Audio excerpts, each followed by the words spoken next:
All right, picture this. Under the bright lights, two fighters step into the UFC octagon.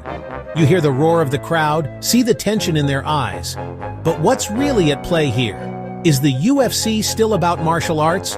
Or is it just a spectacle for money and violence? Let's get real. The UFC began as a test of skill. Different styles, karate, jiu-jitsu, wrestling, all thrown into the cage to answer one question: whose martial art reigns supreme? But over the years, something changed.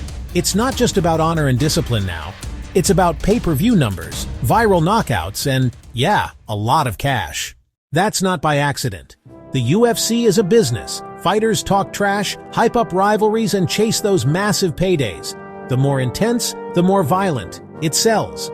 Think about the promos, the weigh-in shoves, the wild call-outs. None of that used to be part of traditional martial arts. The art form has taken a back seat to entertainment. Take the recent lawsuit, right? A federal judge just approved a $375 million wage settlement for UFC fighters. That's a huge chunk of change, but it also shines a light on how much money is at stake and how fighters have had to fight not just in the cage, but in the courtroom for a fair share. Does that sound like the spirit of martial arts to you?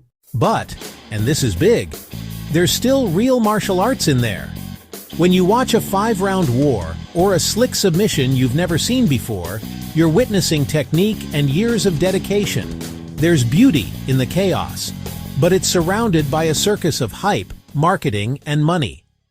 So, what do I think? The UFC is both. It's a collision of pure skill and raw spectacle. Yes, the violence is real, and so is the chase for dollars. But beneath all that, there's still a core of martial arts for those who look for it.